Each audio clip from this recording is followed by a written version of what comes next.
Muy buenas noches, yo soy Santiago y mi misión es facilitar el acceso a la tecnología en español y hoy vamos a hablar de una técnica de inteligencia artificial llamada aprendizaje por contraste y tengo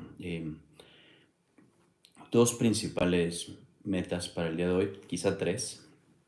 La primera es hablar un poquitito de los conceptos básicos, de la teoría, de los fundamentos, de la historia, de lo que es el aprendizaje por contraste. Segundo, ¿qué tal, Ana? Muy buenas noches, bienvenida, qué gusto que me acompañes hoy. Y como segundo, quiero revisar algunas de las Adán, igualmente, qué gusto, bienvenido. Y Ronald, qué puntualidad, qué gusto, feliz, gracias, muchas gracias. Pues hoy vamos a hablar de aprendizaje por contraste, que es una técnica relativamente sencilla, en donde lo que vamos a ir haciendo es que vamos a tener, vamos a llamarle dos clases de objetos, y lo que buscamos hacer es tener representaciones para estos objetos, formas como de definirlos quizás. Y a través de esto vamos a ir entendiendo qué son los objetos. Por un lado es interesante porque es muy útil, es muy eficaz, es muy eficiente. Tiene una historia a través de las imágenes, cuando realmente no teníamos mucha idea de cómo clasificar las imágenes, de cómo aprender el lenguaje visual. Fue una de las primeras técnicas que surgió. Y luego empezamos a tener...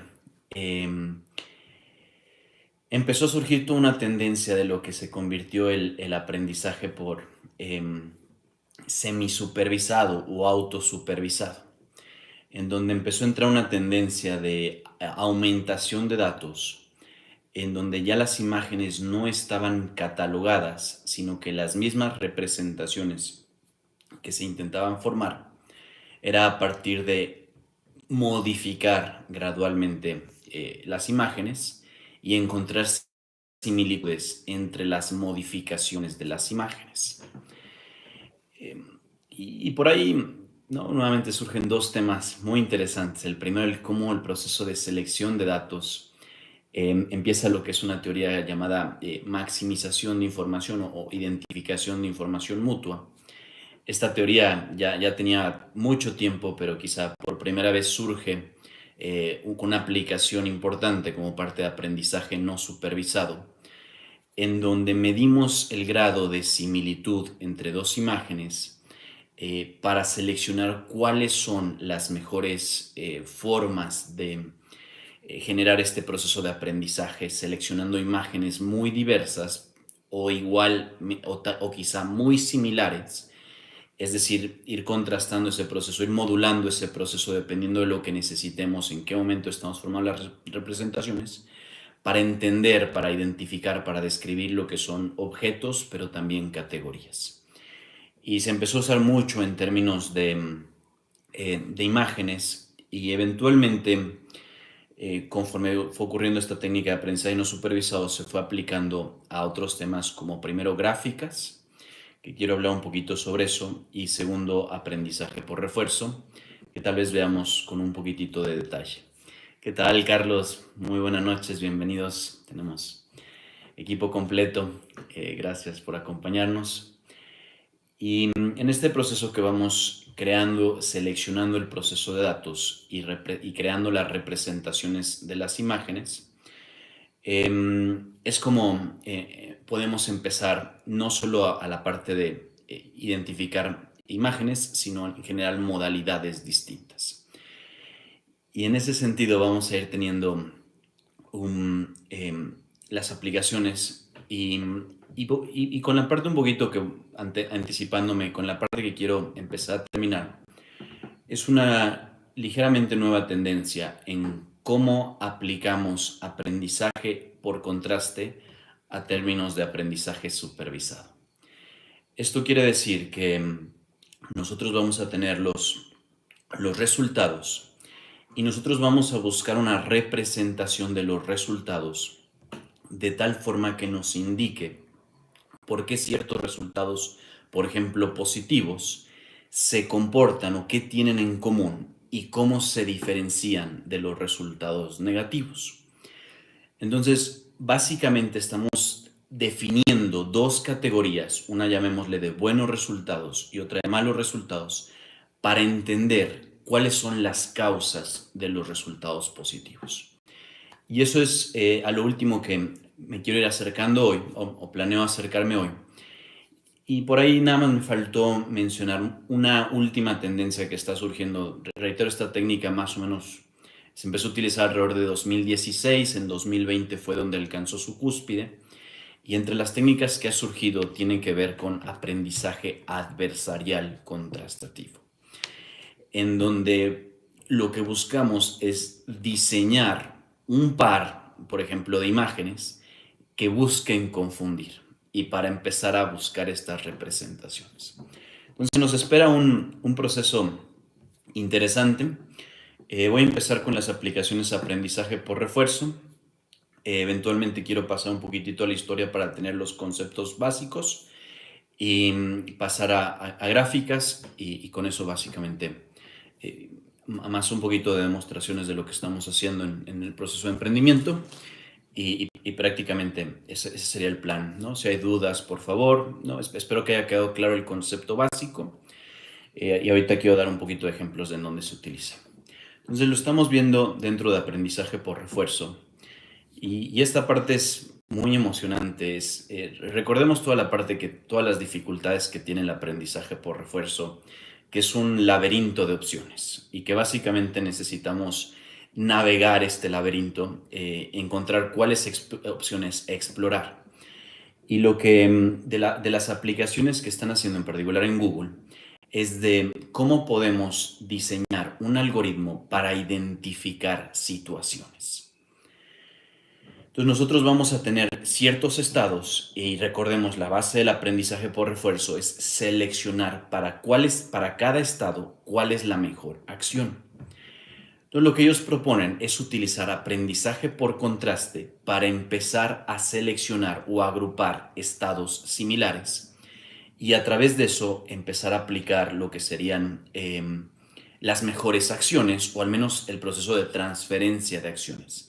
Si nosotros identificamos que una acción funciona, la podemos aplicar en el segundo estado y a la vez el proceso de seleccionar qué opciones explorar.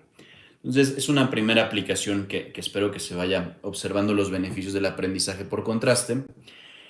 Un segundo, y quiero ver algunos ejemplos un poquito rápidos para después, poco a poco, no muy profundamente, pero hablar un poquitito de la teoría. En particular, quiero hablar de la parte de las representaciones. Y aquí nos dice un poquito el concepto de una visión del mundo, una representación del mundo. Esta línea de pensamiento tiene un poquitito de orígenes en cómo funciona el cerebro humano.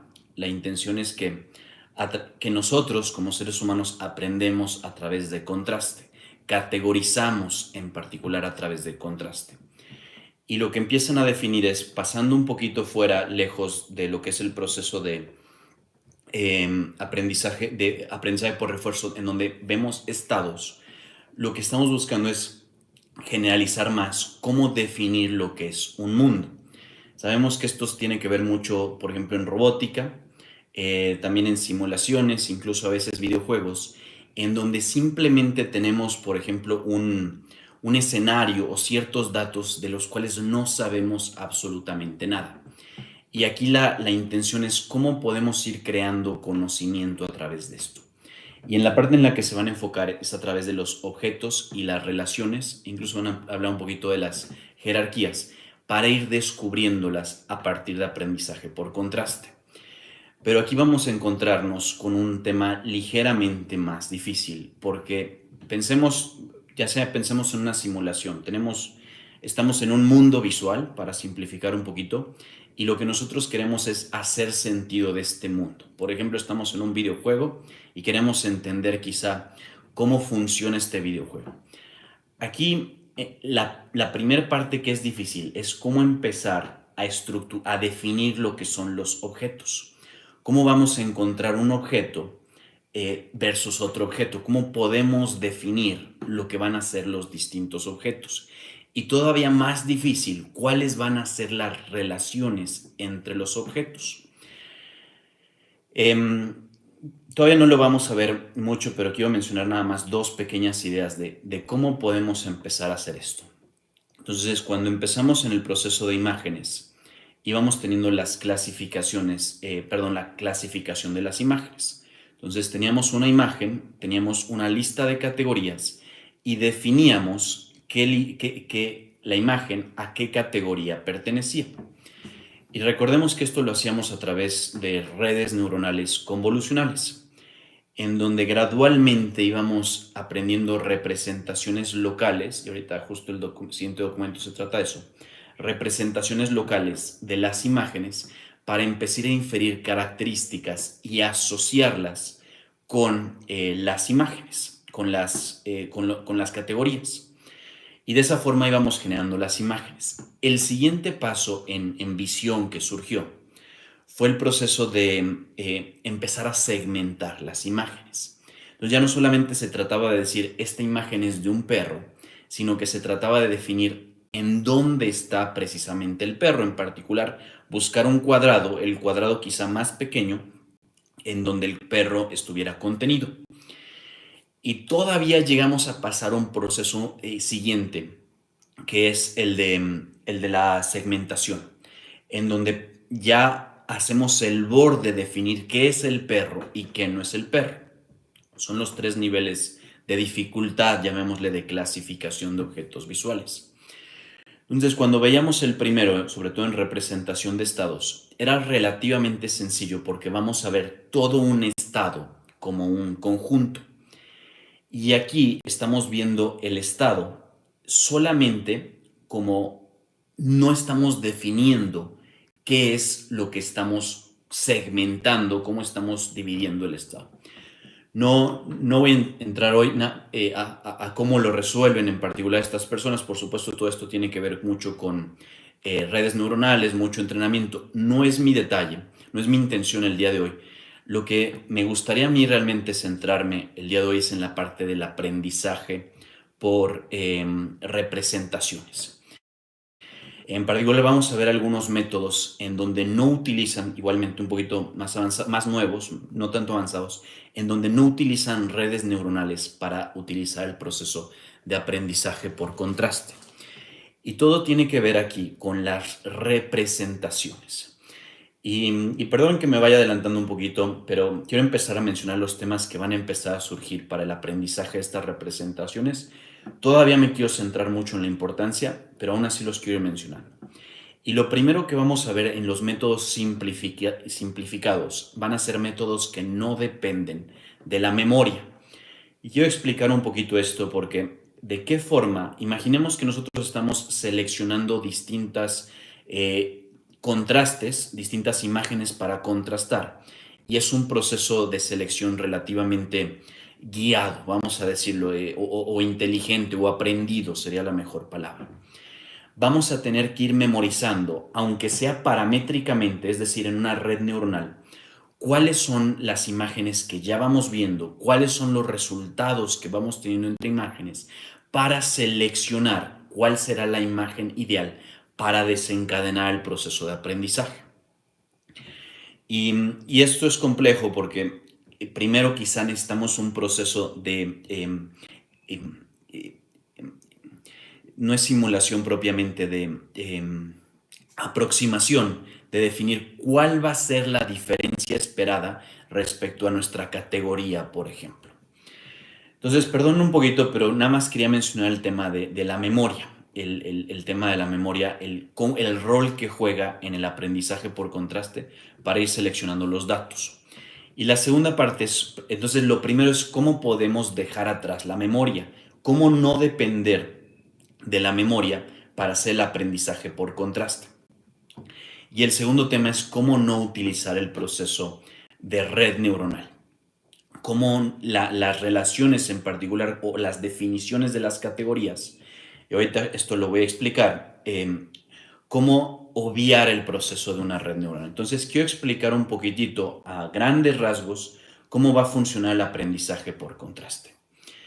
Imaginemos que nosotros vamos a tener imágenes, vamos a poner el algoritmo más sencillo, imágenes de perro, imágenes de gato.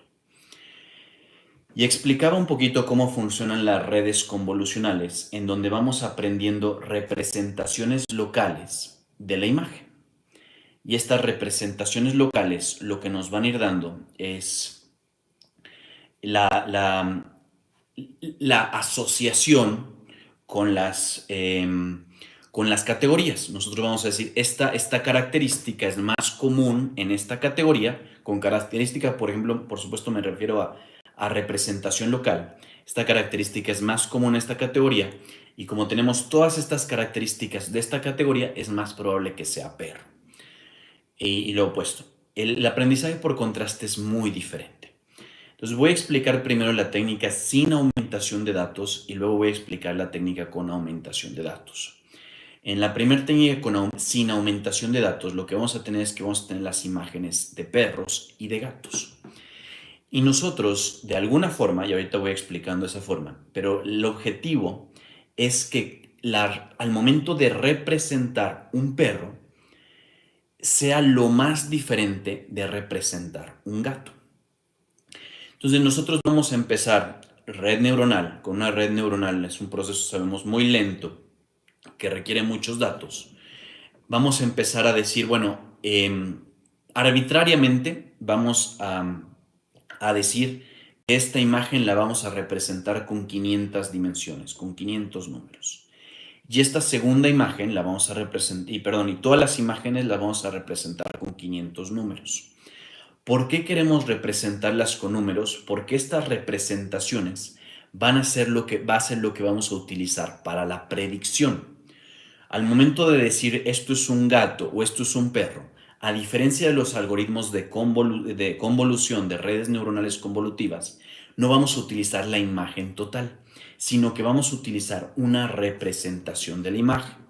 Esto es lo que nos permite usar modelos de lenguaje, esto es más avanzado, no nos limita el tamaño, se llaman modelos preentrenados, en donde el objetivo es la representación, no necesariamente es el resultado final.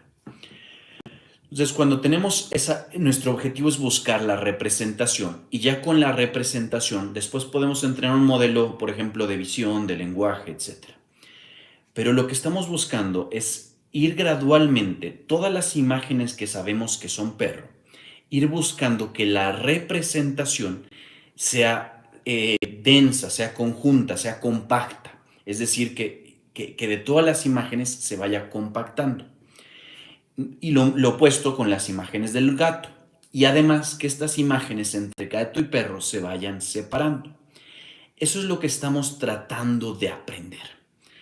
Y pensemos nada más, apreciemos un momento la dificultad. Y lo quiero tratar de describir lo más visualmente que pueda.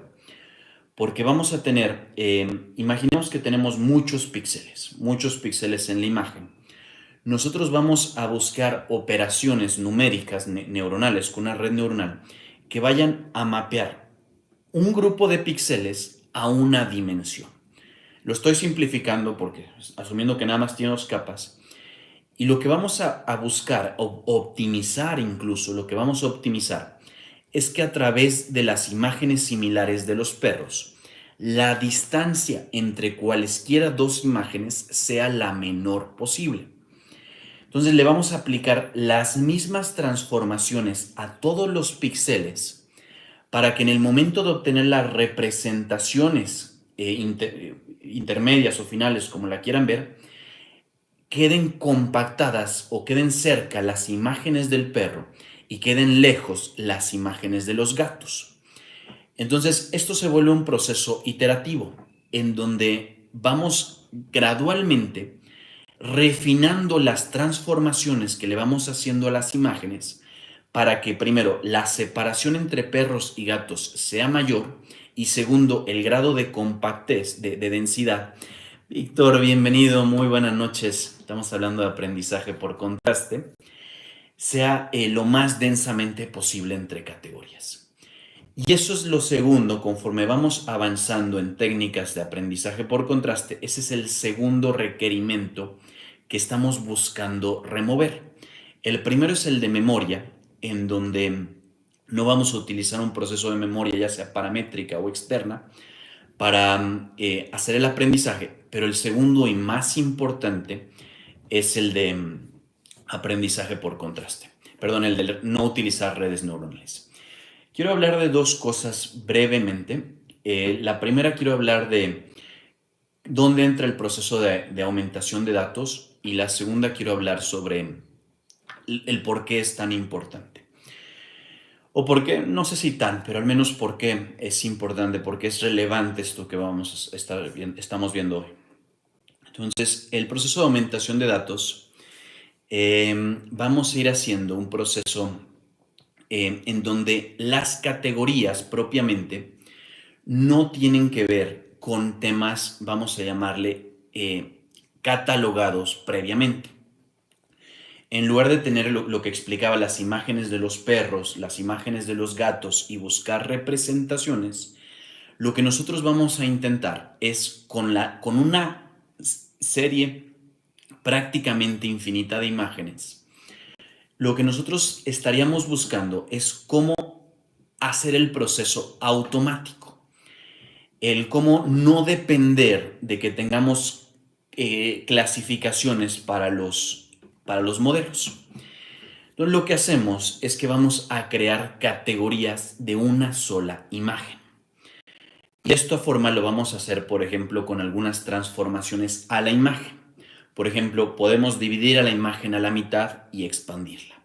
Podemos cambiarle los colores tal vez a blanco y negro. Podemos invertirla, podemos voltearla, Y de esta forma lo que estamos buscando es que las imágenes que pertenecen a la misma categoría, perdón, las imágenes que se derivan de la misma imagen original tengan una representación compacta y lo mismo para cada una de las millones de imágenes. Estamos llevando el problema a un nivel muy alto. Ahorita voy a regresar a esto porque es buena parte del fundamento de los modelos de visión, pero nada más quiero mencionar una idea o un desafío o una incógnita, que es cómo vamos a hacer sentido de las imágenes que pertenecen a la misma categoría, pero son imágenes diferentes. ¿Cómo vamos a poder hacer ese proceso de representarlas igual, porque tienen un significado similar, pero que previamente no sabemos que tienen ese significado similar? ¿Cómo podemos pasar de este proceso automático de aprendizaje, de aprender a distinguir variaciones de una misma imagen, a aprender a distinguir categorías similares entre imágenes? Eso es un poquito de lo que vamos a ver, pero la parte que quiero mencionar, y un poquito, perdón por estos resultados que voy a empezar a compartir, la parte que me gustaría hablar de explicar la importancia de este proceso. Entonces, sí, sí, por ahí si algún valiente con la respuesta, bienvenido. Entonces, ¿por qué nos interesaría el aprendizaje por contraste en general? Una de las cosas que hemos estado viendo en el canal son temas de predicción, y en particular recordemos la parte de predicción que nos permiten los modelos de lenguaje. Y recordemos que antes de los modelos de lenguaje no podíamos representar en números el lenguaje. Si lo hacíamos era de forma muy trivial. Esto ya lo podemos hacer más o menos desde hace 5 años, 7 quizás. 2014 empezaron los primeros 10, pero 7 de buena calidad, 5 sobre todo. Y lo segundo que nos permiten los modelos de lenguaje, dice: hola, ¿cómo funcionaría este proceso para archivos en audio o videos? Excelente pregunta, Yeyar. Déjame, creo que no tengo ninguno de videos, pero me parece una muy buena pregunta. La voy a abordar porque creo que ilustra este proceso ligeramente. Entonces, vamos a simplificar un poquito que los videos son como imágenes. Déjame centrarme nada más en el proceso de audios y tal vez si hay oportunidad mencionar un poquito de detalles sobre el proceso de videos. Pero, ¿cómo representamos el audio en particular digitalmente? Lo representamos a través de ondas. Y aquí vamos, y justo mencionaba Víctor, buena pregunta en la parte de cómo pasar de la asociatividad a la directividad. Entonces, quiero ir poniéndolo un poquito por partes, si me lo permiten, ir explicando un poquito cómo va a ir funcionando esto. Entonces, tenemos la onda del audio y sabemos, en particular me voy a enfocar en el proceso de transcripción, es decir, de pasar de audio a texto, que es muy parecido, al menos en intención, al proceso de pasar de imágenes a texto, solo que de alguna forma es más sencillo porque una imagen podría tener muchas definiciones textuales y un audio generalmente es mucho más preciso el texto. Entonces, de esa forma es un poquito más, bastante más sencillo pasar de audio a texto. ¿Qué es la dificultad del audio? La dificultad es que es en un proceso temporal. Entonces, voy a empezar con dos grandes temas que tenemos que ver con este proceso de audio. Lo primero que nosotros quisiéramos, voy a empezar con dos y luego quiero mencionar una técnica adicional. Entonces, lo primero que vemos con audio es, vamos a hacer un proceso muy sencillo inicialmente. Recuerden qué es lo que queremos. Nosotros estamos entrenando, estamos en pre-entrenamiento. Esto significa, el aprendizaje por contraste es más útil en pre-entrenamiento. Esto significa buscar representaciones de los datos que nos faciliten tareas posteriores, tareas como por ejemplo generar lenguaje. Entonces, nosotros lo que estamos buscando es transformar un audio que es una onda en un vector numérico. Esa es la tarea que tenemos. Vamos a empezar por la primera tarea, que es la más, por la primera forma que podríamos decir es la más sencilla. Vamos a decir que vamos a modificar ligeramente, tal vez arbitrariamente, tal vez no, el audio. Y vamos a empezar a buscar representaciones invariables respecto a las modificaciones.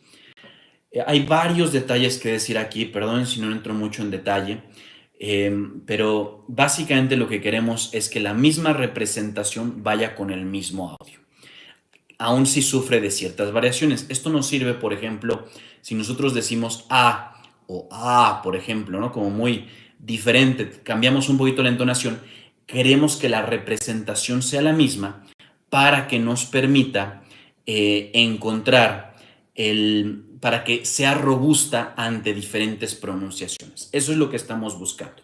Entonces, a través de aprendizaje por contraste, hacemos aumentación de señales de audio y mapeamos esta aumentación a a un mismo proceso numérico. Eso es lo primero que quiero mencionar como un proceso muy abstracto de cómo encontrar representaciones de un audio. Recordemos, estamos transformando un audio, una frecuencia, la estamos representando en un vector numérico. Y este vector numérico lo podemos usar para clasificar canciones, para transcribir, etc. Voy a explicar nada más sencillamente cómo este proceso de representación de audio nos serviría para transcribir. Es un tema que ya hemos visto que se llama atención cruzada, en donde lo que vamos a tener va a ser un vector que va a ser el audio y vamos a tener un vector que va a ser, por ejemplo, el texto.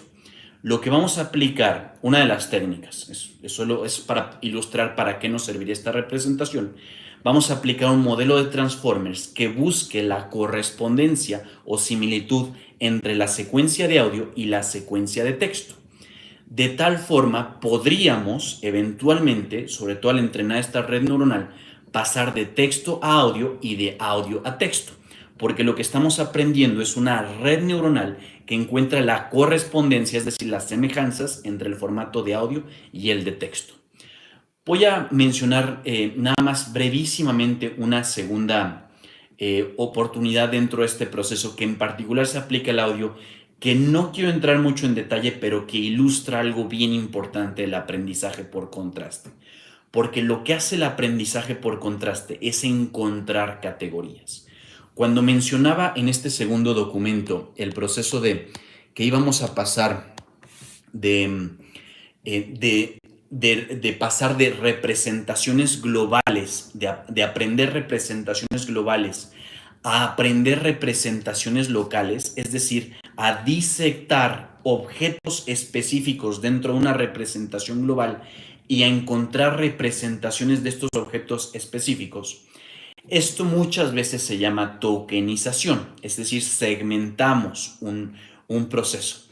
Hay muchas aplicaciones que tenemos para eso. Nada más quiero explicar brevísimamente el por qué en audio sería tan importante. Porque sería ideal si nosotros definimos una categoría de los distintos sonidos que como seres humanos somos capaces de producir, es decir, específicamente de los distintos fonemas, y esto puede ser una representación jerárquica, como aquí nos lo menciona, es decir, que hay A y hay distintas variaciones de A, lo mismo. Entonces, lo que nosotros estamos buscando es empezar a reconocer las letras. Y esto es fenomenal porque facilita mucho el proceso de pasar de texto a audio. En lugar de tener dos secuencias donde estamos básicamente arbitrariamente buscando la correspondencia, estamos pasando una alineación local en donde segmentamos el audio en sonidos, vamos a llamarle unitarios o características, y resulta relativamente fácil asociarlos a palabras, y además de eso estamos encontrando una estructura o representación en los datos.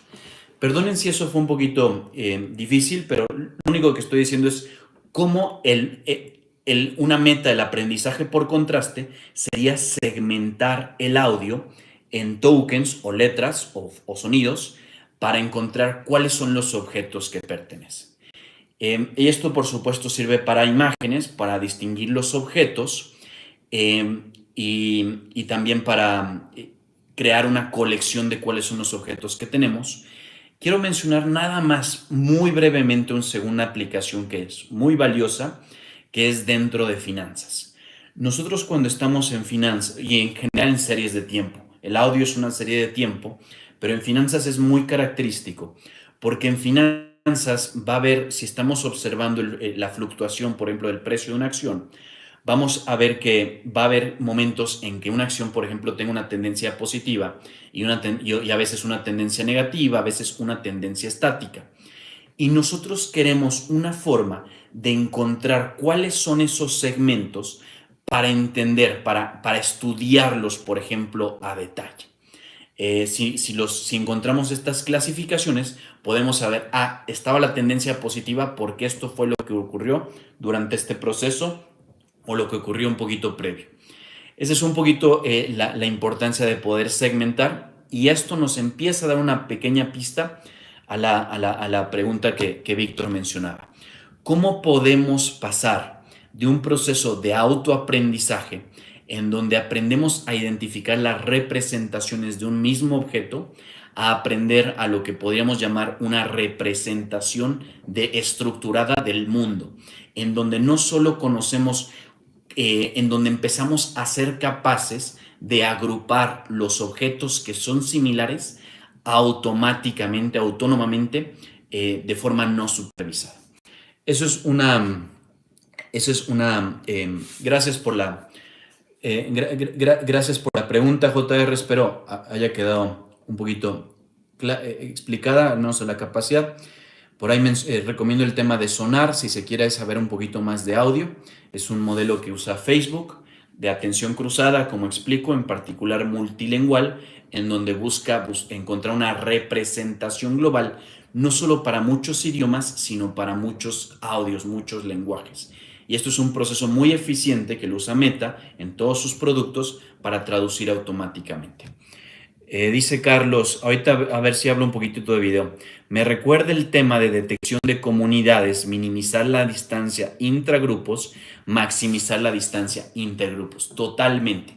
Y de hecho, justo una de las áreas en donde más se está aplicando es en la representación de las gráficas. Aprendizaje por contraste en gráficas, en donde, como dices, vamos a sí, a detectar comunidades y también a representar la totalidad de las gráficas o incluso los nodos en particular.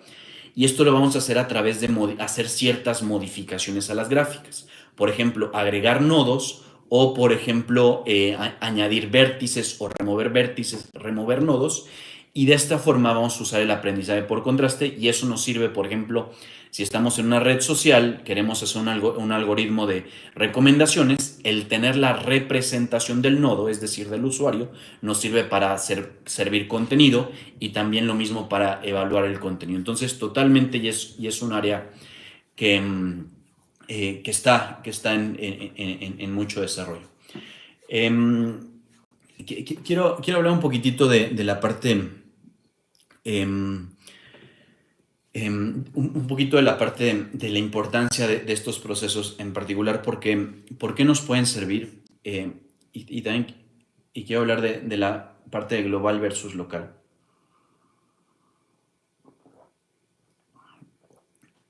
Gracias. Entonces, un ejemplo muy práctico en por qué nos podría servir aprendizaje por contraste.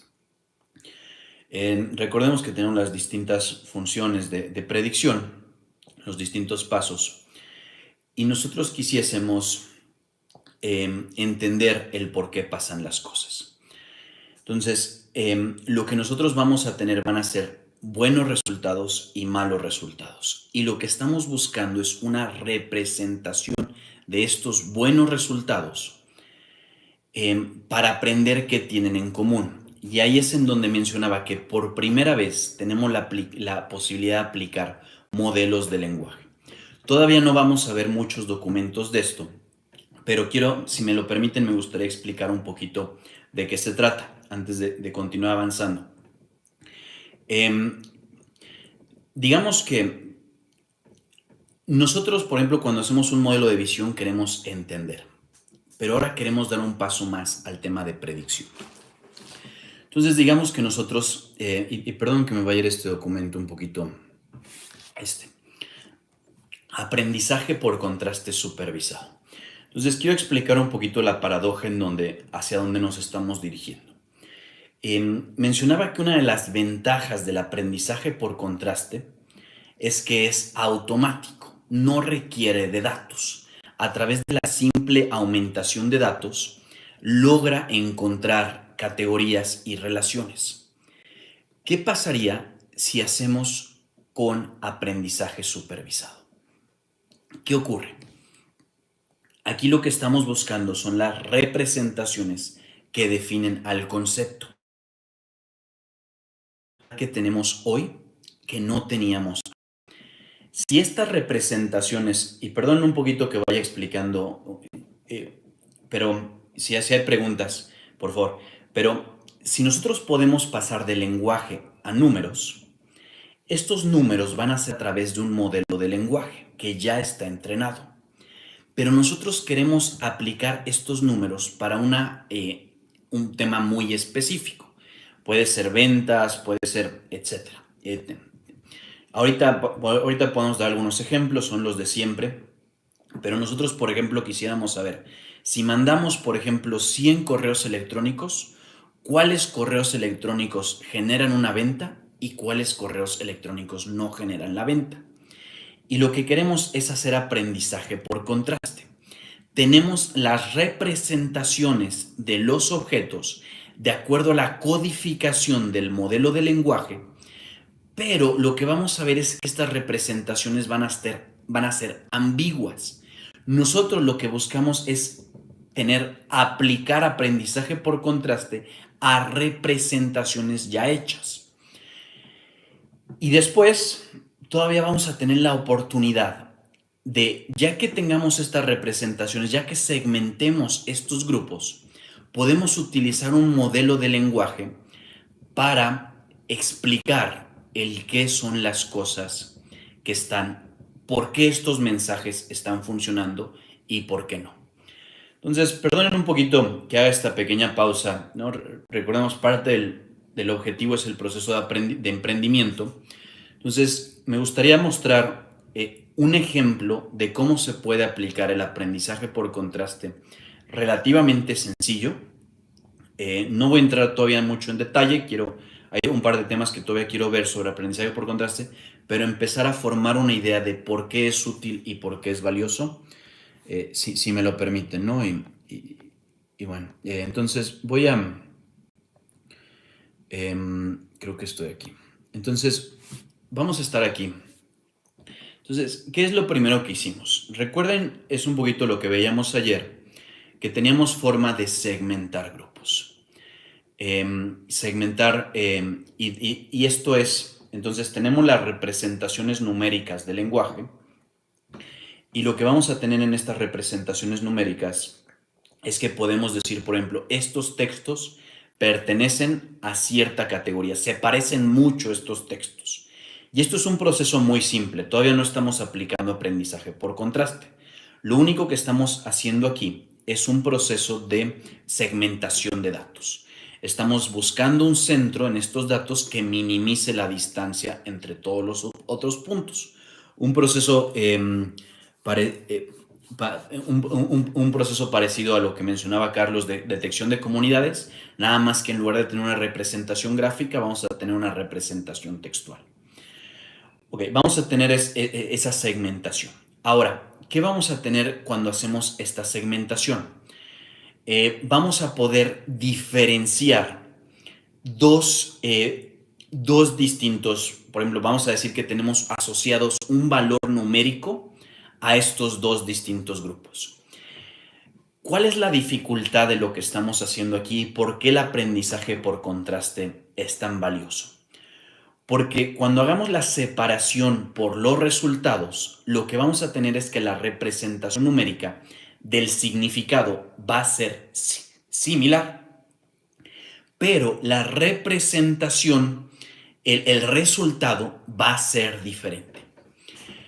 Entonces, espero que se vaya viendo un poquito cuál es el problema que tenemos. Tenemos una representación que es igual, pero que nos ofrece resultados distintos. Lo que nosotros queremos en un proceso de análisis, de entendimiento, es dividir estos dos grupos o estos dos grupos de elementos que aparentemente son iguales de acuerdo con las representaciones que nos arrojan los modelos de lenguaje, pero queremos buscar representaciones que sean diferentes en base a los resultados que estamos observando, por ejemplo, en un concepto de ventas. Ese es el problema al cual nos estamos enfrentando. ¿Cómo podemos crear una diferenciación entre estos dos grupos que son similares, pero que ofrecen resultados muy diferentes? Y aquí es en donde la primera técnica es una técnica numérica, que es el aprendizaje por contraste. En donde lo que vamos a ir haciendo es, vamos a buscar la separación. Entonces, lo voy a explicar un poquito, tratar de que se pueda apreciar visualmente. Cada uno de estos textos va a tener ciertas dimensiones, vamos a decir desde 500 a 4 dimensiones. Y vamos a encontrar que vamos a tener un proceso, una diferencia, aunque sea probabilística, entre las dimensiones, y lo estoy haciendo lo más sencillo posible, entre las dimensiones que son del grupo que se desempeña con éxito y las dimensiones del grupo que se desempeña sin éxito. En particular, lo que vamos a suponer, a hipotetizar, a teorizar, es que estas dimensiones tienen un alto valor predictivo para el proceso de entender por qué tenemos buenos resultados con unos textos que son similares a otros, pero por qué los resultados cambian tanto. Entonces, una forma muy sencilla de hacer esto sería entre las 500 dimensiones encontrar las dimensiones en donde hay más diferencia entre el desempeño, entre los grupos, entre los textos que son buenos y los que son malos, y vamos a crear una representación a través de esas dimensiones. Eso es aprendizaje por contraste de una forma muy sencilla. Espero que se entienda el propósito y el método. Reitero, hay muchos métodos, en particular aquí expliqué un método sin red neuronal. ¿Cuál es la ventaja que todavía más nos ofrecen los modelos de lenguaje? Anteriormente no hubiéramos podido ni siquiera representar los textos de forma numérica para aplicar algoritmos. Pero la segunda ventaja que nos ofrecen es que no solamente podemos buscar las representaciones, sino que incluso le podemos preguntar al modelo de inteligencia artificial cuáles son las diferencias entre estos dos grupos que arbitrariamente, o que no solo arbitrariamente, que en base a resultados encontramos diferentes. Y empezamos a entrar en un proceso causal o explicativo, por lo menos, que nos diga estos grupos que se desempeñaron bien, tienen estos temas en común, tienen estas características.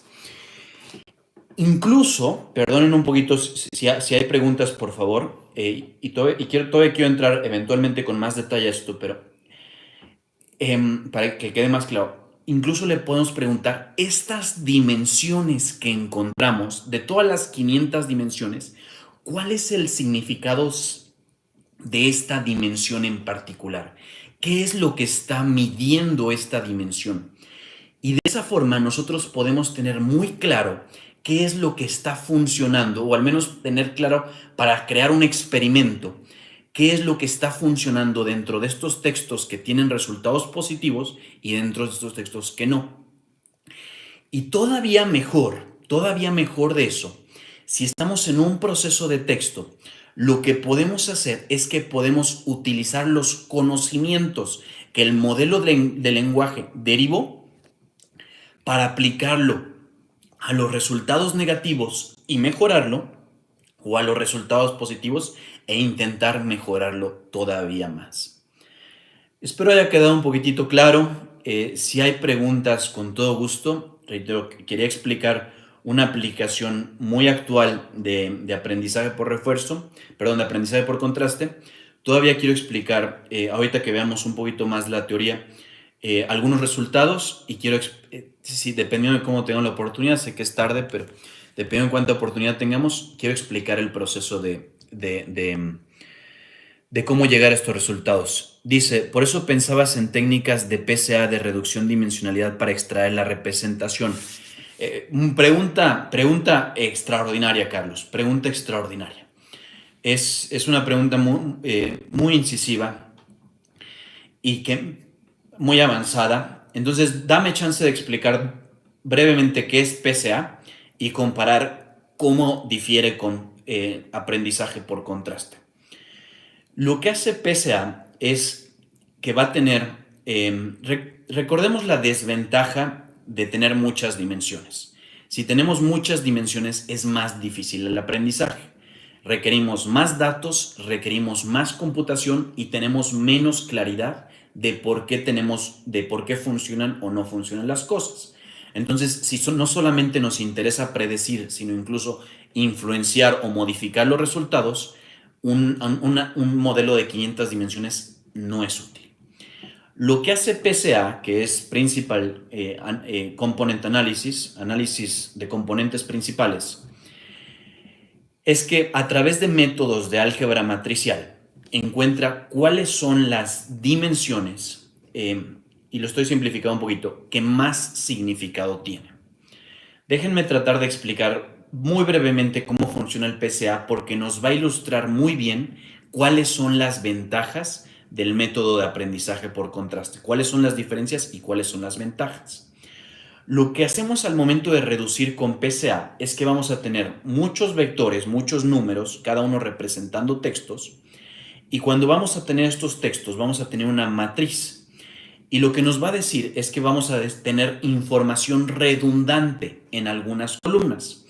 va a haber algunas dimensiones que van a tener más información y va a haber otras que van a ser muy similares. Por ejemplo, si tenemos textos y todo el tiempo estamos hablando de ventas o de nuestro producto, va a haber dimensiones que van a ser muy similares porque todas van a hablar de eso. Lo que hace el PCA busca representación alterna de las dimensiones y con ello busca homogenizar el grado de información. Y al momento de encontrar esta representación que maximice la información a través de las dimensiones, a su vez también está encontrando cuáles son las dimensiones con mayor significado, con mayor entropía, es decir, cuáles son las que varían más. Y lo que hace el PCA al identificar estas dimensiones que varía más, no es tan sencillo como simplemente contarlas, hace una transformación. El método es relativamente complejo y computacionalmente muy costoso. Para miles de datos funciona muy bien, para millones ya empieza a crear problemas. Lo que hacemos en este proceso de PCA al encontrar las dimensiones más significativas es que podemos reducir la información manteniendo reducir el volumen de la información manteniendo la mayor cantidad de información. Más bien, reduciendo el volumen de almacenaje, maximizando la cantidad de información que estamos teniendo. En particular, si quisiésemos reconstruir los datos a través de este algoritmo de PCA, nos permitiría minimizar el error en la reconstrucción. El aprendizaje por contraste también se puede utilizar para reducir la cantidad de información, pero lo hace a través de un método muy distinto. Como explicaba, por ejemplo, las imágenes son demasiados píxeles y las puedes representar, por ejemplo, en 500 dimensiones. Está reduciendo la información muchísimo. Pero ¿cuál es la ventaja de aprendizaje por contraste? Que aprendizaje por contraste no maximiza el poder de reconstrucción, sino que maximiza o tiene el potencial de maximizar cierta característica que es de nuestro interés. En este caso, la característica de nuestro interés es el resultado que resulta de las representaciones vectoriales. Entonces, en lugar de maximizar la cantidad de información que estamos almacenando, estamos maximizando la cantidad de información que tiene un valor predictivo. Espero es una pregunta muy avanzada, gracias Carlos, pero espero haya quedado un poquito claro cuáles son las ventajas y diferencias de usar aprendizaje por contraste a usar técnicas que son ligeramente más comunes, bastante más sencillas, como PCA, si bien tienen similitudes como puede ser la reducción de la información. Entonces,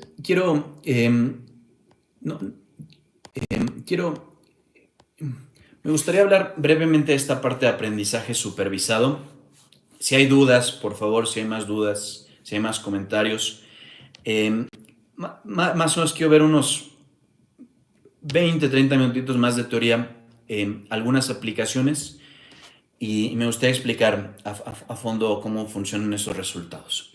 Entonces, me quiero enfocar aquí en la parte, algunas de las cosas que me gustaría enfocarme. Primero es en la teoría propiamente del aprendizaje supervisado por contraste. Lo segundo en las técnicas de aumentación de datos. Va a haber buenas, va a haber malas técnicas. Y lo tercero en algunas aplicaciones. No sé qué tanto alcancemos a ver, pero al menos ese sería un poquito el plan. Entonces, aquí nos empieza a mencionar un poquito el proceso que es normalmente aplicado a autosupervisado. Y se utiliza esto a través de procesos de aprendizaje de modelos profundo. Pero nos empieza a decir que existe un proceso Recordemos que las aplicaciones de aprendizaje profundo lo que hacen es segmentando datos. Digamos que nosotros tenemos 1 millón de imágenes. Al momento de hacer aprendizaje no vamos a aprender del 1 millón de imágenes. Sería demasiado lento. Lo que aprendemos es tomamos un grupo pequeño, por ejemplo, de 1000 imágenes. Y lo que vamos a ir haciendo a través de este proceso es que vamos a definir cuál sería la dirección máxima de aprendizaje en base a este grupo pequeño. y utilizando eso, reconectar la red neuronal para minimizar el error. La diferencia que es lo que están proponiendo aquí es que el proceso de obtener cuando pasamos de 1 millón de datos a 1000 datos, es un proceso estocástico, es decir, que lo estamos teniendo al azar. Y aquí lo que empiezan a empezar a teoretizar, a empezar a buscar resultados, es cuáles son los grupos que maximizan el aprendizaje. Y quiero hablar brevísimamente de lo que es el proceso. Dice, gracias, sería como exagerar las características de un dibujo para maximizar, por ejemplo, las orejas de un ratón porque son representación del objeto. Exactamente. Estamos buscando una representación, como dices, una exageración del objeto para que nos dé un mayor valor predictivo. Totalmente. Y una ventaja adicional de este proceso es que estos modelos son excelentes para modelos relativamente pequeños. Y quiero explicar el por qué. Si tenemos un modelo general que busca, por ejemplo, no conquistar el mundo como intenta OpenAI, que busca resolver cualquier problema con sus modelos de lenguaje, con el mismo modelo de lenguaje, el problema que tenemos cuando tenemos esos modelos es que no es bueno específicamente para algo. Entonces, si nosotros nos preocupa un subconjunto de datos, nosotros no nos interesa saber lo que pasa en todo el mundo. Nosotros queremos un modelo que identifique las distintas razas de ratones, ¿no? Por cualquier cosa. Nosotros tenemos ese beneficio de poder exagerar ciertas representaciones de nuestro objeto de interés. Y por eso, aprendizaje por contraste es una excelente técnica para modelos pequeños, para procesos de computación pequeños, para competir contra grandes recursos. Es una técnica muy eficiente y muy útil y muy valiosa para aplicaciones y en particular para emprender. Porque en el proceso de emprender nos enfocamos en un problema muy específico y buscamos hacerlo mejor que nadie. Entonces, nuestros modelos puede ser que no sean mejor que los de OpenAI, pero como nosotros estamos exagerando las cosas que es de nuestro interés, nos permite competir e incluso ser mejores para un grupo limitado, aprendiendo primero aprendiendo el método y segundo aprendiendo representaciones con valor predictivo o significativas. Gracias por la excelente observación, Carlos. Entonces, aquí empezamos con una dicotomía. ¿Cómo empezar a seleccionar de cuáles elementos aprender? Y quiero empezar a escuchar ideas. Todavía hay que regresar a la pregunta de Víctor de cómo empezar a crear asociaciones. Eso lo quiero empezar a platicar un poquito cuando lleguemos al tema de gráficas, pero podríamos ir encontrando la pregunta de una vez. Perdón, la respuesta de una vez. ¿Cómo definir qué objetos estamos priorizando para aprender? Entonces, lo que voy a mencionar un poquito es el tema de la información mutua. Nosotros vamos a definir que existe información mutua entre dos objetos. Nosotros podemos decir que, por ejemplo, entre un perro y un gato hay más información mutua que entre, por ejemplo, un perro y un árbol. Las imágenes son muy diferentes, no existe tanta información mutua. Y aquí la pregunta que se hacen es, cuando nosotros estamos entrenando el modelo, ¿qué nos conviene? Seleccionar imágenes con mucha información mutua, con información mutua muy diferente o con muy poca información mutua. Escucho pros y contras de algunos. Incluso vamos a llevarlo a un segundo grado. Cuando nosotros generamos transformaciones, ¿qué nos conviene? Buscar transformaciones de imágenes con mucha información mutua o con poca. Seguramente esto no va a ser regla general, pero el proceso va a ser muy similar a lo que hemos visto en aprendizaje por refuerzo, en donde tenemos una frontera próxima óptima, en donde nosotros vamos a penalizar si nos alejamos mucho, pero también vamos a penalizar si estamos muy cerca. Entonces empieza a ser un proceso de buscar cuál es el proceso, el óptimo de decir este proceso. Voy a tomarme una pequeña pausa para mencionar cómo empieza a hacer esto en el modelo de aprendizaje. Y estos son temas, reitero, no vamos a encontrar mucha información, son técnicas muy nuevas, pero lo quiero explicar. Y quiero tomarme el momento para mencionar los desafíos y las técnicas y la forma como podríamos evaluar. Nosotros cuando queremos dar una definición, recuerden un poquito que íbamos a tener las dimensiones del significado y que íbamos a encontrar dimensiones que tienen mayor valor predictivo y dimensiones que tienen menor valor predictivo. Cuando identificamos estas dimensiones, nosotros queremos descubrir cuál es el significado de la dimensión,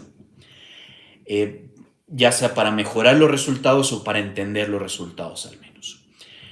El proceso en cómo diseñamos el prompt o instrucción al modelo de lenguaje va a ser influenciado por la cantidad de información que estamos utilizando.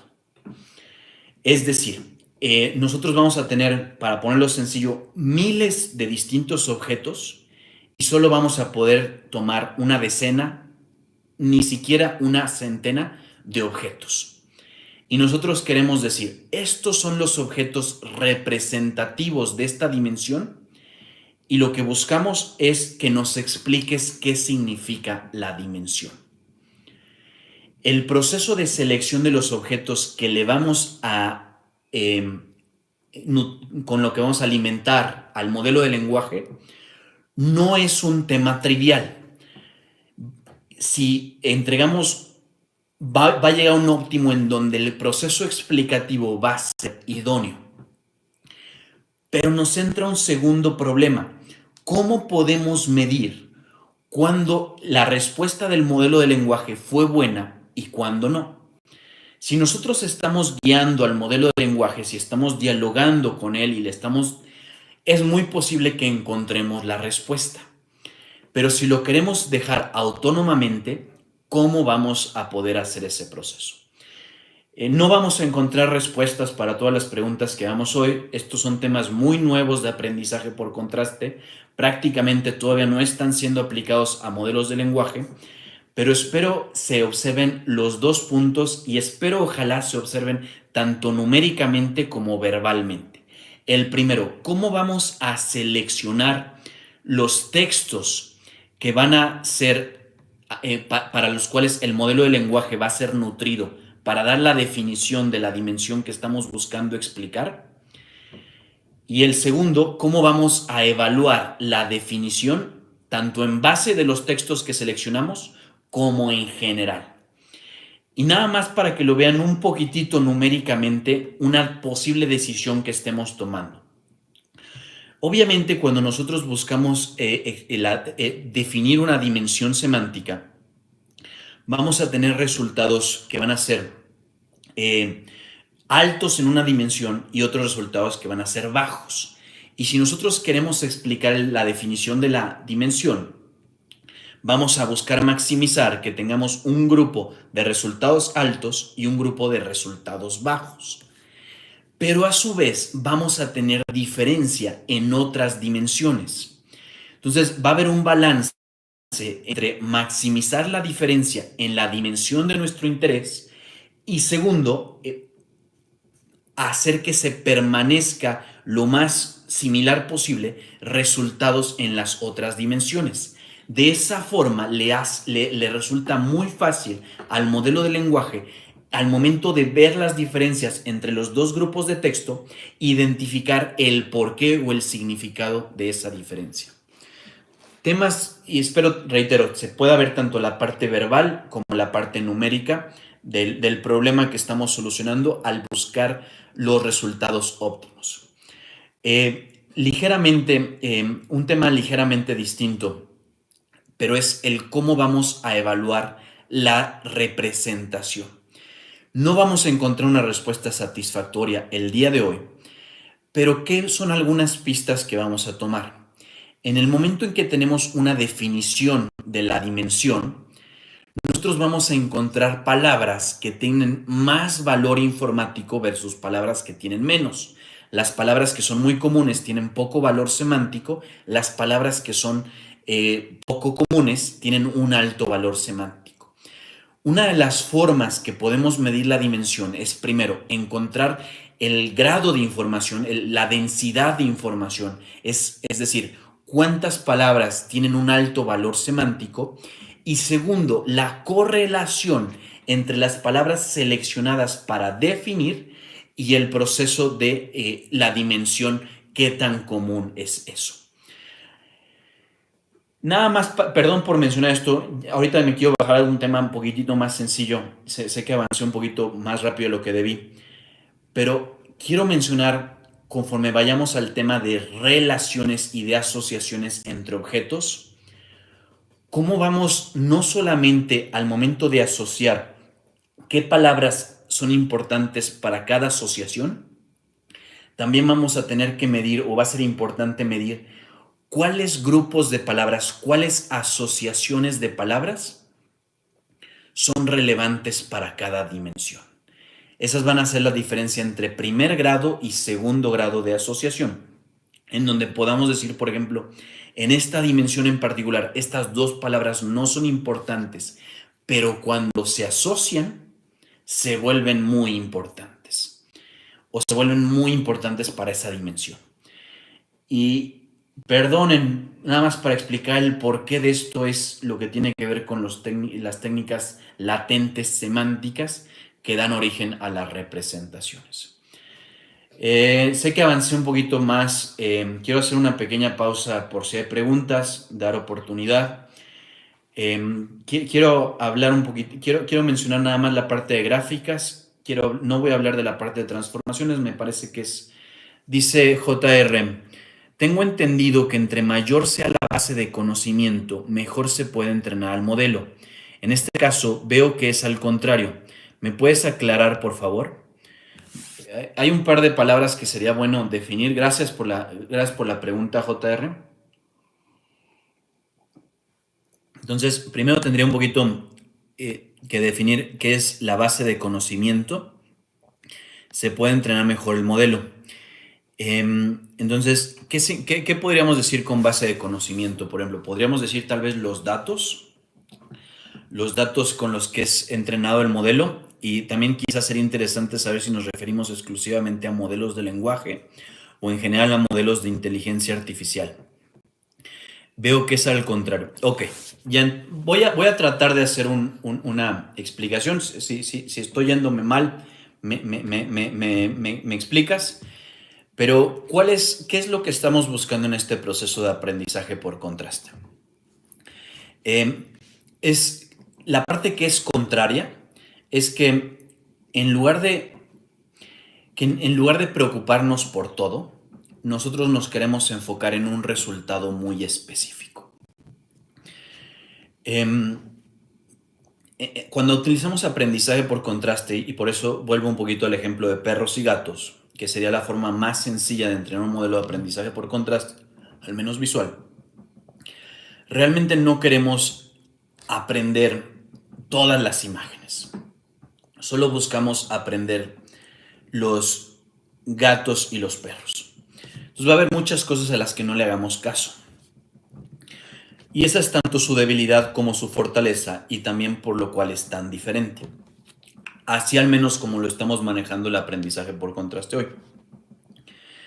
Porque lo que nosotros nos estamos buscando es, dada cierta dimensión de interés, cómo podemos maximizar la diferencia. Porque a través de maximizar la diferencia vamos a entender o vamos a representar qué son las categorías de los objetos. Gracias por la pregunta. Me voy a regresar un poquito porque sí supo que me adelanté un poquito. Quiero explicar algunos temas ligeramente básicos de inteligencia artificial. Creo que con esto sí vamos a poder contestar la pregunta de Víctor, y creo que ya terminaría nada más explicando el proceso, ¿no? Sobre todo para quienes le interese más la parte tanto de emprendimiento como de programación, para que puedan ir viendo por dónde va avanzando la tecnología. Entonces, perdonen que me vaya un poquito básico, pero creo que es muy importante esto. Recuerden que tenemos básicamente dos métodos de aprender. Vamos a tener un método de aprendizaje que es supervisado, en donde nosotros tenemos los resultados, es decir, que nosotros tenemos, para ciertos datos tenemos el resultado, y vamos a tener aprendizaje no supervisado, en donde tenemos los datos y no tenemos el resultado. Y lo que buscamos es aprender patrones entre este proceso no supervisado. Ese es el objetivo. Aprendizaje supervisado, por supuesto, es mucho más sencillo, porque sabemos específicamente lo que buscamos. El aprendizaje no supervisado se vuelve muy famoso cuando empezamos a hacer aprendizaje por contraste, porque nos ofrece una técnica de hacer aprendizaje no supervisado, en donde empecemos a reconocer objetos. Entonces, quiero poner este ejemplo un poquito para que se vayan tratando de entender cómo va a funcionar. Digamos que tenemos muchas imágenes. Vamos a decir que nada más de animales, muchas imágenes de animales. Y como explicaba, vamos a aumentar esas imágenes. Nosotros no sabemos cómo podemos distinguir las imágenes. No podemos decir qué es un perro, de qué es otro perro, de qué es otro gato. Solo tenemos las imágenes. Y queremos entrenar un modelo de visión que logre distinguir las imágenes que pertenecen a la misma categoría. La forma en cómo lo vamos a hacer, digamos que tenemos, voy a usar números pequeños para que sea sencillo, vamos a decir que tenemos 1000 imágenes y vamos a tener que pertenecen a 100 imágenes, a 100 animales distintos, es decir, para cada animal tenemos 10 imágenes, pero no sabemos cuáles son las imágenes de cada animal, solo sabemos que están ahí esas 100 categorías y están esos 10 imágenes de cada categoría. Nosotros vamos a transformar las imágenes para que pasemos, por ejemplo, de 1000 imágenes, voy a poner algo exagerado, a 1.000.000 de imágenes. Es decir, cada imagen la vamos a transformar 1000 veces. Va a haber imágenes que las vamos a cortar a la mitad, va a haber imágenes que solamente tomemos un cuarto, va a haber imágenes que le cambiemos los colores, las vamos a transformar. Todas las imágenes van a tener las mismas características, es decir, el mismo tamaño, pero lo que vamos a hacer es que vamos a tener 1000 versiones diferentes de las imágenes. Y nosotros vamos a aplicar este aprendizaje por contraste que va a ser a través de redes neuronales, que no nos interesan mucho los detalles, pero lo que queremos es que eventualmente tengamos una forma de representar cualquier imagen con una serie de números. Y al momento de representar estas imágenes con la serie de números, lo que nosotros vamos a enfocarnos es en que las series de números para las imágenes que son variaciones de una imagen original se parezcan. Esto se hace a través del proceso de distancia. Cuando nosotros tenemos dos series de números, lo podemos representar en un mapa de muchas dimensiones y medir la distancia en estos dos puntos. Y nosotros queremos que las imágenes que provienen de la misma imagen original tengan una distancia cercana y las imágenes que provienen de imágenes diferentes tengan una imagen lo más grande posible. Y vamos a entrenar una red neuronal, muchas repeticiones, muchas veces, con todas las variaciones de las imágenes, hasta que ya no podamos compactar más las imágenes que pertenecen a la misma categoría y separar más las que pertenecen a diferente categoría. El problema es que cuando transformamos estos números, no solamente estamos transformando los de una categoría, estamos transformando los de todas las imágenes. Entonces, nunca vamos a llegar a un proceso óptimo en donde tengamos una forma perfecta de representar una categoría y completamente diferente de otras. Siempre va a haber un proceso de balanceo en donde al momento de mejorar una categoría estamos perjudicando a otra. Como resultado de eso, también vamos a tener imágenes que están, o categorías de imágenes que están más cerca a otras categorías de imágenes, o otras imágenes originales. En el momento en que vamos aprendiendo estas representaciones numéricas, va a haber imágenes que sean muy diferentes, imágenes originales que sean muy diferentes e imágenes originales que sean muy parecidas.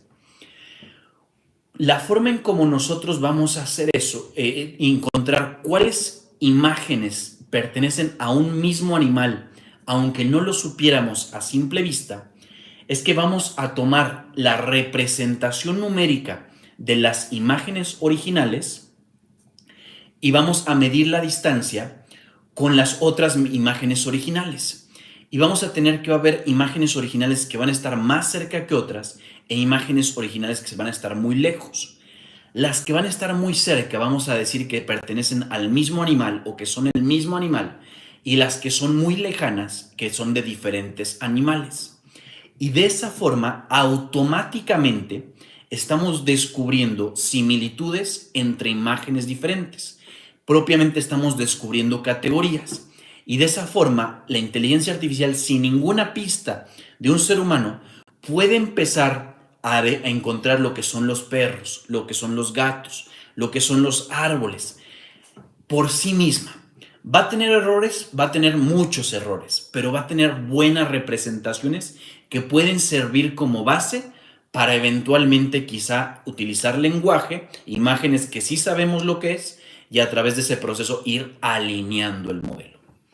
Entonces, eso es un poquito a grandes rasgos, espero, cómo funciona el aprendizaje por contraste. Y aquí la diferencia que es un poquito diferente o contraria a lo que es que nosotros podemos dirigir el aprendizaje por contraste a contrastar cierta diferencia específica o cierta característica específica de la cual queremos aprender. Si observamos dos distintos tipos de resultados, queremos encontrar cuál es la diferencia de este proceso. Es aquí cuando estamos pasando de aprendizaje por contraste no supervisado a aprendizaje por contraste supervisado, en donde nosotros les estamos diciendo exactamente qué es lo que queremos que aprenda y que nos busque, nos encuentre las representaciones que maximizan la diferencia, entre esos dos grupos de datos. Y al momento de tener estas dos representaciones, nosotros podemos entender por qué son diferentes, qué es lo que origina esa diferencia, e incluso le podemos preguntar a un modelo de lenguaje qué las hace diferentes. Gracias por la pregunta, JR. Me queda un poquito de duda qué es base de conocimiento, pero espero haya quedado claro tanto cómo podemos generalizar el proceso de aprendizaje por contraste como de dirigirlo. Y esa es la flexibilidad y el poder que nos da aprendizaje por contraste. Dice Carlos, el tema de representación está relacionado con los temas que has tocado del cerebro humano, lo del hipocampo. Otra gran pregunta. Sí, total. Mira, hay muchas cosas que no sabemos del cerebro humano. Quiero empezar diciendo por eso. Hemos visto mucho en los últimos días temas de modalidad, multimodalidad.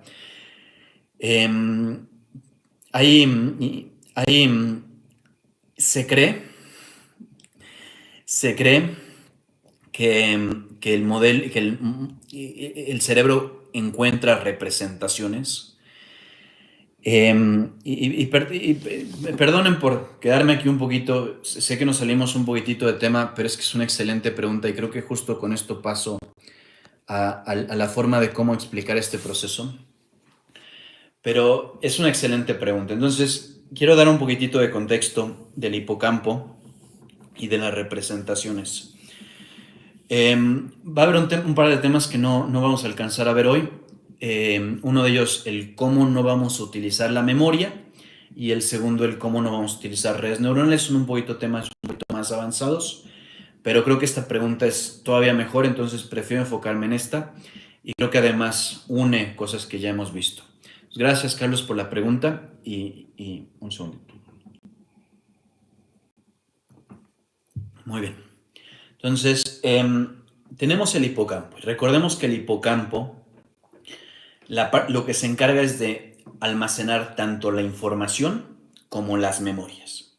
Recordemos que la información está almacenada en el CA3, las memorias en el CA1.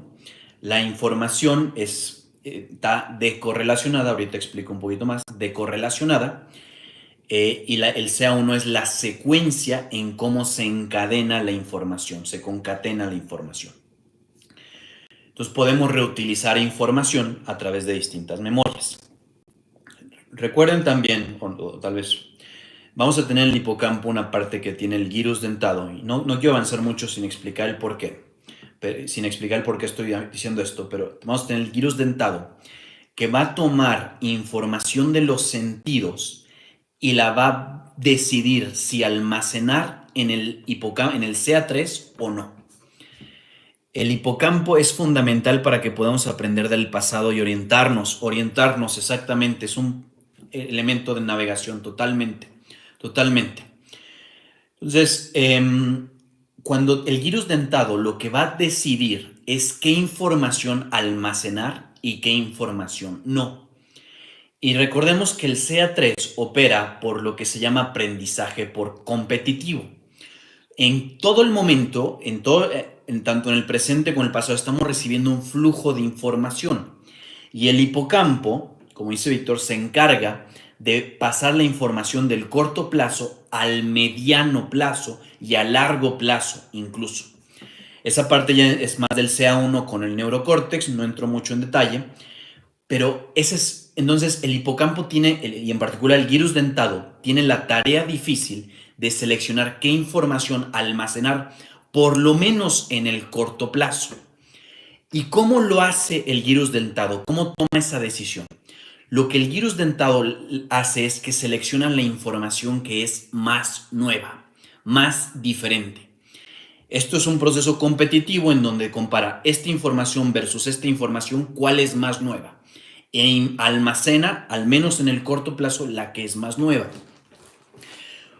Cuando en la forma en cómo la almacena es una forma complejísima que computacionalmente no podemos replicar todavía porque lo hace decorrelacionadamente, en donde no almacena toda la información, sino que solo almacena la información que es diferente respecto a la información que está almacenada. Y quiero tratar de explicarlo un poquitito cómo funciona esto. Imaginemos que lo que el gyrus dentado está recibiendo es una cadena de vectores, de números, de 500 dimensiones. Al momento de almacenar la información, el gyrus dentado nada más almacena, y estoy usando números aproximados, inventados, nada más ilustrativos, no inventados, ilustrativos, almacena 4 dimensiones. Entonces dice, esta dimensión tiene este valor, esta segunda dimensión tiene este valor, esta otra dimensión, este otro valor, y esta última dimensión, este otro valor. Porque esas dimensiones son las que tienen el valor, la información más nueva. Y de esta forma, cuando creamos una memoria, la memoria va reconstruyendo la información y va tomando la información nueva o diferente almacenada en cada memoria. En cada neurona. Y a través de ese proceso reconstruye desde un concepto hasta una secuencia de eventos, una memoria episódica.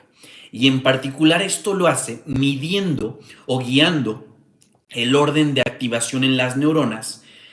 Y en sí, no totalmente, pero en sí las mismas neuronas ya están calibradas para activarse y reconstruir la memoria, porque las mismas neuronas a través de sus conexiones ya saben cuáles son las otras neuronas que requieren para reconstruir la memoria.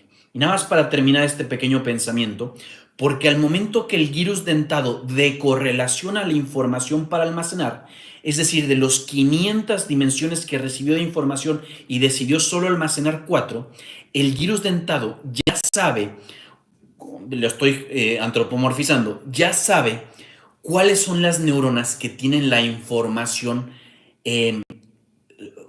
redundante. Entonces, al momento de seleccionar la neurona en donde va a almacenarse la información nueva, está seleccionando una neurona que está conectada con las neuronas que tienen la información que esta neurona necesita para reconstruir la memoria. Y no la memoria, la información, reconstruir la información. Es decir, a través de las conexiones entre neuronas, primero almacenamos nada más 4 dimensiones, pero a través de un proceso de activación podemos reconstruir las otras 500 dimensiones. Y lo que hace el CA1 hace 2 cosas. Lo primero es que crea memorias, propiamente información secuencial o conceptos, si le queremos llamar secuenciales, para generar memorias episódicas. Entonces, si nosotros distinguimos un olor, un sabor, una persona, algo que vimos, de esa forma el CA1 ordena la información y reconstruye la memoria. Y lo segundo que hace es que lo mapea al proceso del neocórtex, en donde el neocórtex tiene la posibilidad de seleccionar qué memorias recordar para cierto momento, mucho ligado con capas emocionales, como por ejemplo de la amígdala, en base a aprendizaje por refuerzo. Perdonen un poquito por dar tan repaso tan amplio, pero aquí lo que Carlos justamente está ilustrando, y que gracias porque no lo vi de inicio, es que vamos a tener un proceso en donde potencialmente, y es lo que no sabemos mucho, el proceso de decorrelación de la información esté almacenado a través de aprendizaje por contraste, en donde parte de las computaciones numéricas que realiza el gyrus dentado al encontrar cuál es la información especial, es justamente eso, reducir la información. Y al reducir la información, lo que busca es encontrar cómo representarlo significativamente para minimizar la cantidad de información almacenada en el cerebro. Entonces, gracias por la excelente observación. Y todo esto no solo es relevante para entender el cerebro humano, sino para diseñar la memoria neuronal que vamos a tener, que va a nutrir nuestro proceso tanto de predicciones como nuestro proceso de aprendizaje. Porque recuerden que la mejor forma de realizar predicciones es en base a lo que hemos observado en el pasado. Y en ese sentido vamos a tener que hacer un proceso selectivo de cuáles son las mejores memorias y también vamos a tener que hacer un proceso selectivo de cómo minimizar la cantidad de información. Todavía no llego tan lejos en la parte, ya para despedirme, y muchísimas gracias por acompañarme hoy. Todavía me voy a quedar por si hay más preguntas, pero la última parte que voy a ver, que me gustaría ver, sobre todo para el proceso de emprendimiento, explicar esto. No, estuvo excelente porque no lo había visto. No, de verdad, Carlos, no te disculpes, felicidades y muchas gracias. De verdad que muchas gracias. Muchas gracias. Muchas gracias, excelente observación, fascinante, de verdad. Fascinante, de verdad. De verdad. Yo no había visto la relación. Muchas gracias por brindarla a la luz, por hacerla clara, evidente. Gracias, de verdad que gracias. Entonces, sobre todo para las personas que estén con el proceso de aprendizaje, de emprendimiento, para que vayan familiarizándose con la tecnología. Veíamos un poquito ayer el proceso de cómo íbamos segmentando los distintos datos.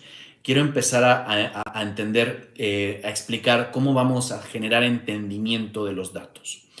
Recuerden que ahorita yo estoy desarrollando los fundamentos de la tecnología. Más o menos durante junio estarán las aplicaciones abiertas para que iteren en su modelo de negocio a cómo les gustaría aplicar esta tecnología, dónde lo ven. Recuerden que el área más sencilla es complementar tareas que el día de hoy se están contratando personas y simplemente no hay el tiempo suficiente para analizar todos los datos posibles. Entonces ayer explicaba el proceso de segmentación e incluso explicaba el proceso de describir los segmentos. Hoy lo que quiero explicar es un proceso un poquito diagnóstico.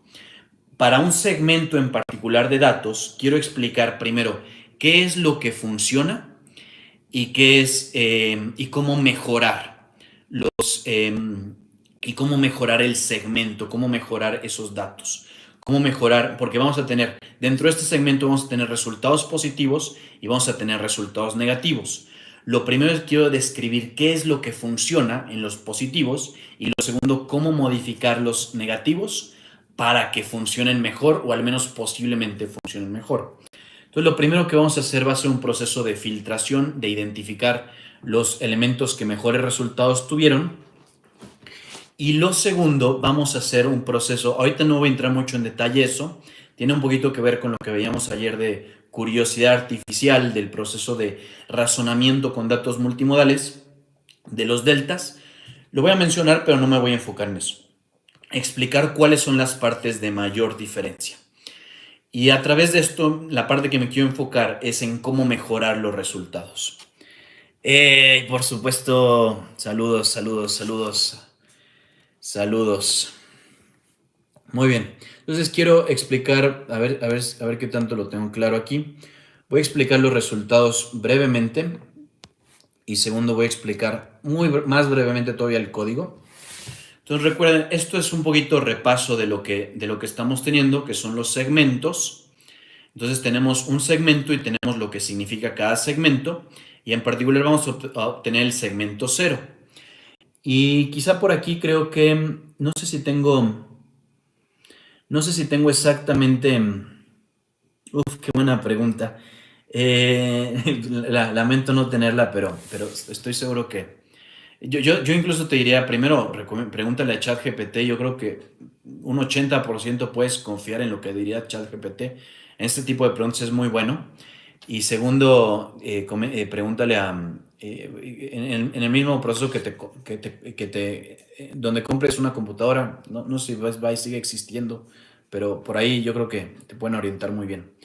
Ok, y en el segundo lo que quiero hacer es explicar el proceso de cómo vamos a descubrir lo que funciona. Entonces, aquí estoy enseñando inteligencia artificial, ya estamos acabando hoy. Hoy vimos lo que es aprendizaje por contraste y estoy explicando un poquito de cómo aplicar el aprendizaje por contraste a los modelos de lenguaje.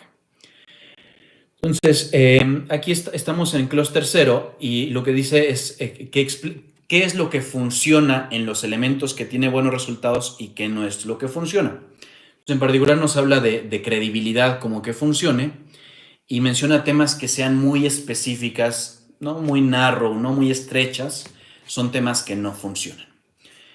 Y lo siguiente que vamos a hacer es, vamos a ver, un segundito por aquí está. Entonces, este es, por ejemplo, el texto original y nos va a decir primero el por qué no funciona y nos va a dar los resultados, la sugerencia. Y lo va a hacer esto para las 4 o 5 diferentes. Y espero que se observe muy brevemente el cómo funciona este proceso.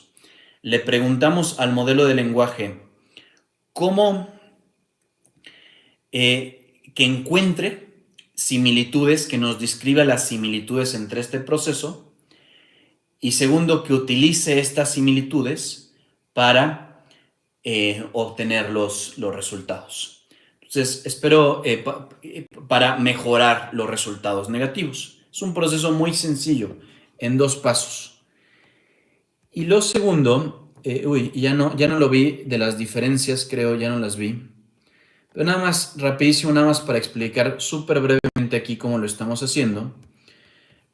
Aquí en el top performing lo que estamos tomando es la parte de las incrustaciones, de cuáles tienen el mejor resultado. Simplemente hacemos un proceso de filtración y listo.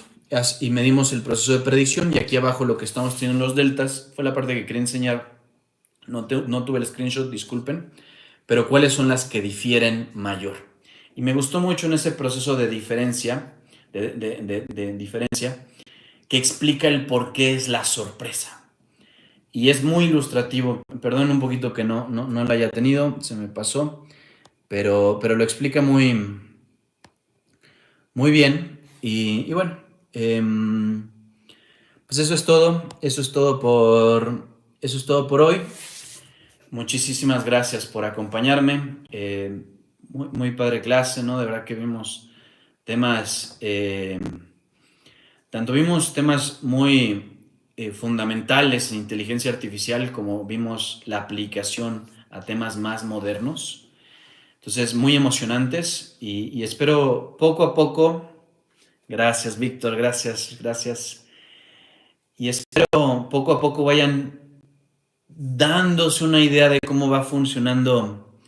Gracias a ti, Adán, gracias, de verdad que, y gracias por los aportes, ¿no? De verdad que gracias a todos, ¿no? También gracias, me sorprendió un poquito porque todos llegaron muy puntual, muy padre, muchas gracias, y pues permitió entrar al tema muy rápido, entonces muchas gracias también por eso.